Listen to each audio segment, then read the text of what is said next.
శ్రీమహాగణాధిపతయే నమః. శ్రీమహాసరస్వత్యై నమః. శ్రీగురుభ్యో నమః. హరి ఓం. ప్రతి మాసము కూడా గ్రహ సంచారంలో అనేటువంటివి ద్వాదశ రాశుల్లో జరుగుతూ ఉండడం వల్ల మేషం నుంచి మొదలుపెట్టుకుని మీనరాశి వరకు కూడా ఏ ఏ రాశిలో ఏ గ్రహస్థితులు మారడం వల్ల వారికి జరిగేటువంటి ప్రభావం ఏమిటి, ఏ స్థితిగతులు వాళ్ళు మారుతున్నారు, ఆర్థికంగా నిలబడేటువంటి అవకాశం ఏమన్నా ఉండబోతుందా, శత్రునాశనం ఏమన్నా జరిగే అవకాశం కానీ, లేదా శత్రువులు మనల్ని ఇబ్బంది పెట్టేటువంటి అవకాశం కానీ అసలు ఏ నెలలో జరుగుతుంది, జరగడానికి ఏ రాశి ప్రభావాల్లో ఏ నక్షత్ర ప్రభావయుక్తంతో ఏ స్థితిలో వాళ్ళు రావడం వల్ల మనలో ఆలోచనలు మారుతున్నాయి అనేటువంటి విషయంలో, పైగా ఈరోజు ఆలోచించేటువంటి విధానం రేపు ఉండదు. ఒక దృఢ సంకల్పం ఈరోజు తీసుకున్న 4 రోజుల తర్వాత సంకల్ప బలం మారిపోతుంది. ఏం చేస్తాంలే, చూద్దాంలే, అన్నీ ముందే విధి నిర్ణయాలు అయిపోయి ఉంటాయిలే, ఇటువంటి మాటలు ఎందుకు మనం మాట్లాడుతాం? ప్రమాదాలు అనేటువంటి ఈ నెలలోనే ఎందుకు జరుగుతాయి? కొంతమందికి ప్రతి సంవత్సరము కూడా ఏదో ఒక మాసంలో అదే మాసంలో జరుగుతూ ఉంటాయి. అలా ఎందుకు జరుగుతాయి? వీటన్నిటికీ గల కారణాలు ప్రధానంగా ఏమిటి అంటే, నక్షత్ర ప్రభావాల యుక్తంతో రాసులలో నవనాయకుల యొక్క సంచారణ మారడం వల్ల జరగటం అనేటువంటిది జరుగుతుంటుంది. పౌర్ణమి అమావాస్య వ్యవస్థతోటి గ్రహణాల యొక్క స్థితిగతులు అనుసరించుకుని ఈ నవగ్రహాలు స్థానాలు మారడం వల్ల మన యొక్క జాతకంలో అనేకమైనటువంటి మార్పులు జరిగి మనం అనుకున్నటువంటి అచీవ్మెంట్ అవ్వడం, చివరి వరకు ధనం వస్తుంది అనుకుని చివరి మూమెంట్లో రాకపోవడం, వివాహం అవ్వడానికి అన్ని ఏర్పాట్లు చేసుకున్న తర్వాత ఏదో ఒక ఇబ్బందితో దూరం అవ్వడం, ఈ నెల నేను కన్ఫామ్ అయ్యాను పర్వాలేదు అనుకున్నప్పుడు అది మళ్ళీ ఇబ్బంది పెట్టడం, ఎంత ప్రయత్నించినా ఉద్యోగ ప్రాప్తి కలగకపోవడం, ఎంతసేపటికి కూడా అందరూ బాగానే ఉన్నారు, నా యొక్క జాతకంలోనే ఇబ్బందిగా ఉంది, నేనొక్కడిని మాత్రమే సమాజానికి వ్యతిరేకంగా ఉన్నాను అనేటువంటి ఆలోచనలు రావడం, వీటన్నిటికీ గల కారణాలు ఏమిటంటే నవనాయకుల యొక్క స్థితిగతులు ఆధారం. ఇప్పుడు మనం మార్చి 15వ తారీఖు నుంచి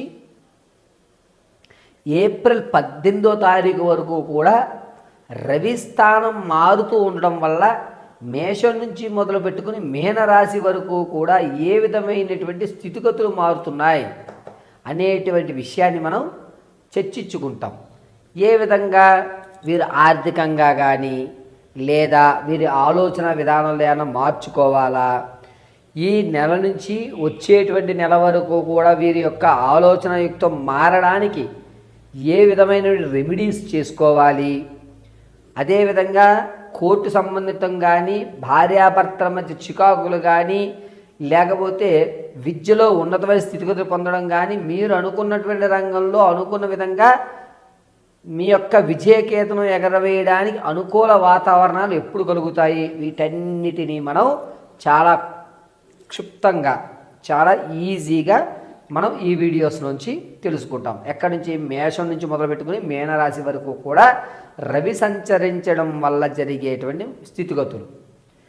అందరిలాగే ద్వాదశంలో రవి, అష్టమంలో రవి, రవిస్థానం గురుడు వక్రీభవిస్తూ 8వ ఇంటి నుంచి 11వ ఇంటికి చూస్తోంది. ఇలాగా మనం వివరించామనుకోండి, మీరు అర్థం చేసుకునేటువంటి స్థితులు కొంతమందికి ఉంటాయి, అర్థం కాని వారు కొంతమంది ఉంటారు. కాబట్టి రవిస్థానం మారుతూ ఉండడం వల్ల మేషం నుంచి మీనం వరకు ఏ ఏ ఫలితాలు జరగబోతున్నాయి అనేది మనం అత్యంత క్లియర్గా ఇప్పుడు మీకు వివరించి చెప్పడం జరుగుతుంది.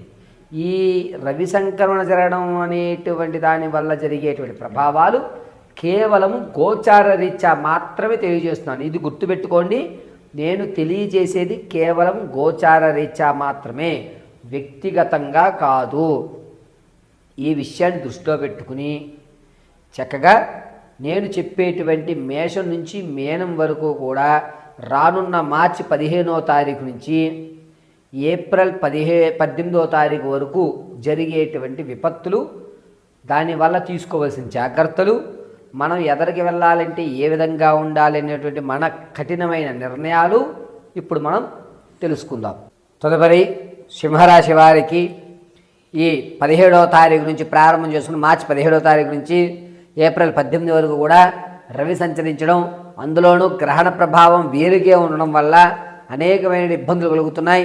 ధనం అనేటువంటిది చేజారిపోవడం, రావలసిన ధనం ఆగిపోవడం, అయ్యో నేను దీనికి అస్సలు పెట్టకూడదే, ఎందుకు పెట్టాను, తప్పులో ఒక ఆలోచన వ్యక్తంతో పెట్టేశాను అని బాధపడేటువంటి అవకాశం ఎక్కువగా గోచరిస్తుంది.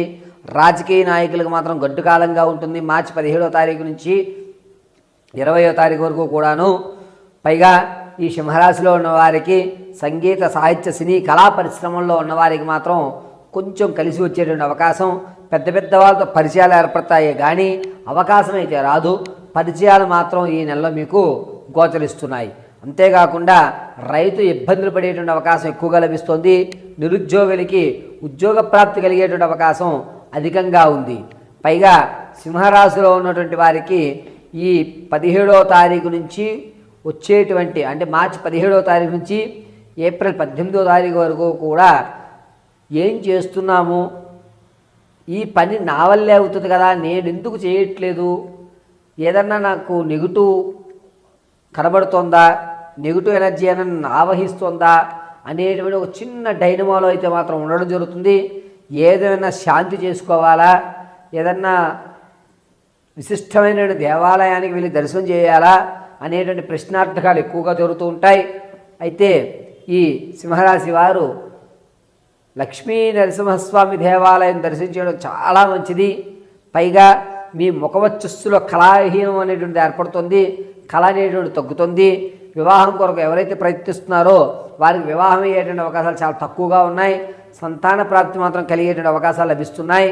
పైగా సంతానం కొరకు మంచి వార్త ఈ నెలలో వినడం ఉండడం వల్ల వీరంటూ ఒక ఉన్నతమైన స్థితిగతులు పొందుతుంటారు. పాత బంధాలు, కొత్తగా ఏర్పడుతున్న బంధాలు, ఇవి ఏవి కూడా మిమ్మల్ని ఇబ్బంది పెట్టవు. మీ ఆలోచన మాత్రం మారుతూ ఉంటుంది. మీ విధానం అంతా కూడా అనేక రకాలుగా ఎందుకు, ఏమిటి అనేటువంటి ప్రశ్నల మీద మాత్రమే ఈ నెలంతా గడుస్తూ ఉంటుంది. పైగా సింహరాశి వారు వ్యాపారాల విషయంలో కొంచెం జాగ్రత్తగా ఉండాలి. వ్యాపారాన్ని అభివృద్ధి చేసేద్దామని చెప్పి మీరు రాంగ్ డెసిషన్లో మీరు పెట్టుబడి పెట్టడం జరుగుతుంది. కాబట్టి సింహరాశి వారు మార్చి 22వ తారీఖు నుంచి ఏప్రిల్ 9వ తారీఖు వరకు కూడా ప్రయాణాల్లో చాలా జాగ్రత్తగా ఉండాలి. ప్రయాణాల్లో వేలుకు సంబంధించి అంటే కాలువేలు కానీ చేతివేలకు కానీ ఈ ఎముకల దగ్గర విరగడము, మణికట్టు విరగడం అనేది జరుగుతుంది. కాబట్టి చాలా జాగ్రత్తగా ఉండండి. ప్రతిరోజు కూడా నృసింహ మహామంత్రాన్ని కానీ లక్ష్మీ నరసింహస్వామి ఆరాధన కానీ చేయడం చెప్పదగ్గ సూచన.